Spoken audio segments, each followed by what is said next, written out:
Hi everyone, welcome back. It's Miss Hensky. Today we are going to be using our iReady book, so make sure you have that ready to go after we listen to our story. And this week it's going to be Stone Soup by Marcia Brown.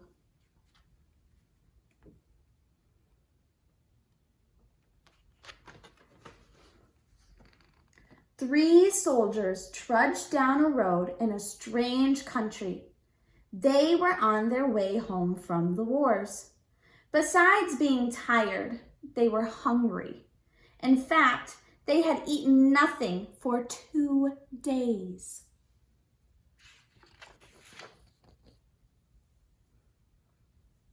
"How I would like a good dinner tonight," said the first. "And a bed to sleep in," said the second. "But all that is impossible," said the third. "We must march on." On they marched. Suddenly, ahead of them, they saw lights of a village. "Maybe we'll find a bite to eat there," said the first. "And a loft to sleep in," said the second. "No harm in asking," said the third. Now the peasants of that place feared strangers. When they heard that 3 soldiers were coming down the road, they talked among themselves.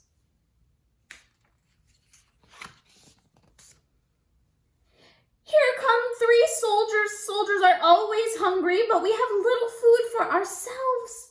And they hurried to hide their food. They pushed sacks of barley under the hay in the lofts. They lowered buckets of milk down in the wells. They spread old quilts over the carrot bins, and they hid their cabbages and potatoes under the beds. They hung their meat in the cellars. They hid all they had to eat, and then they waited.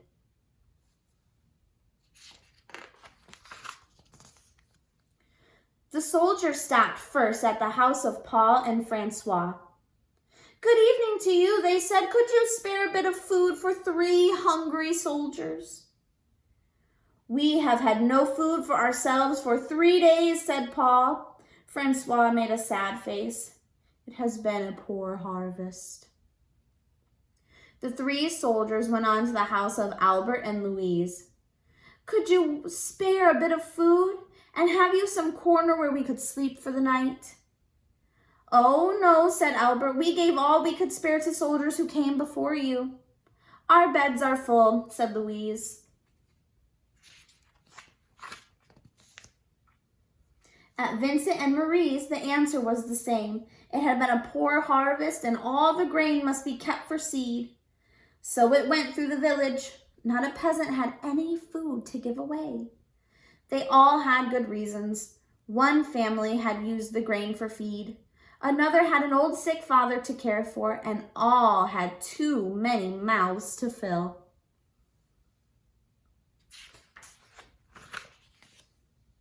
The villagers stood in the street and sighed. They looked as hungry as they could. The 3 soldiers talked together.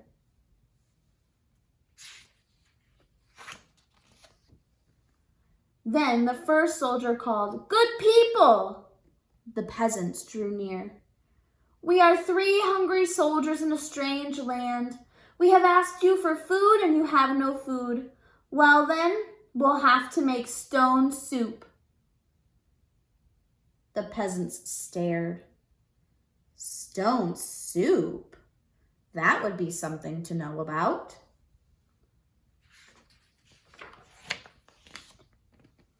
"First, we'll need a large iron pot," the soldiers said. The peasants brought the largest pot they could find. How else to cook enough? "That's none too large," said the soldiers, "but it will do. And now, water to fill it and a fire to heat it."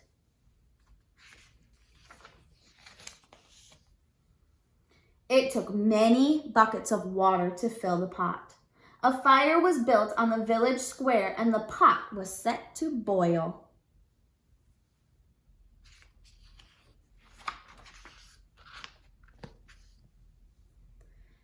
And now, if you please, 3 round, smooth stones. Those were easy enough to find. The peasants' eyes grew round as they watched the soldiers drop the stones into the pot.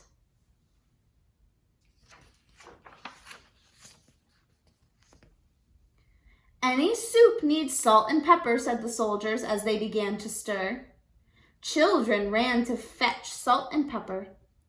Stones like these generally make good soup, but oh, if there were carrots, it would be much better.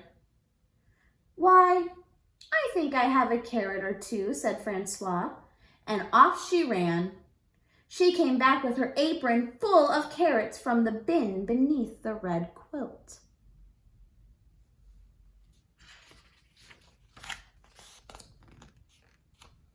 A good stone soup should have cabbage, said the soldiers as they sliced the carrots into the pot. But no use asking for what you don't have. I think I could find a cabbage somewhere, said Marie, and she hurried home. Back she came with 3 cabbages from the cupboard under the bed.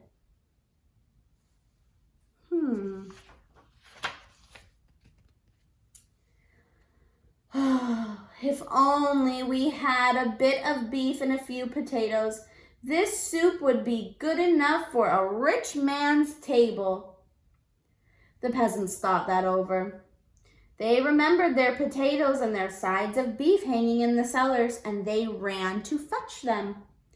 A rich man's soup, and all from a few stones. It seemed like magic.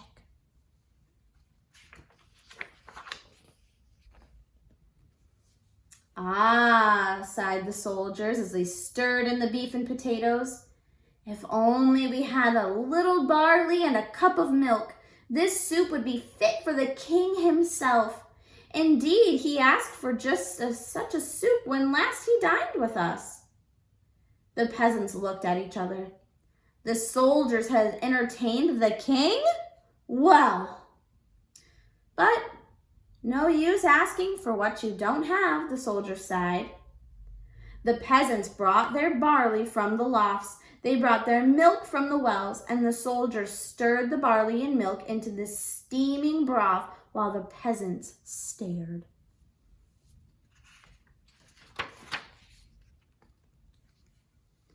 At last, the soup was ready. All of you shall taste, the soldier said, but first a table must be set. Great tables were placed in the square, and all around were lighted torches. Wow. Such a soup! How good it smelled, truly fit for a king. But then the peasants asked themselves, would not such a soup require bread and a roast and cider? Soon a banquet was spread and everyone sat down to eat. Never had there been such a feast. Never had the peasants tasted such a soup. And fancy, made from stones.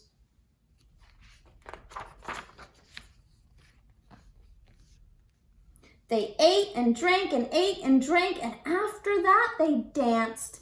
They danced and sang far into the night.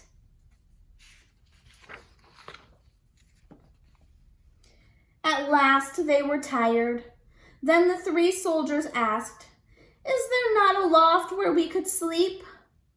Let 3 such wise and splendid gentlemen sleep in a loft? Indeed, they must have the best beds in the village.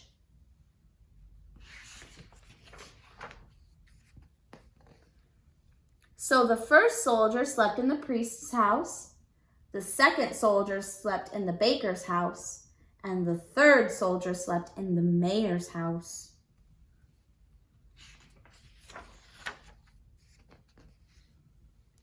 In the morning, the whole village gathered in the square to give them a send-off. Many thanks for what you have taught us, the peasants said to the soldiers.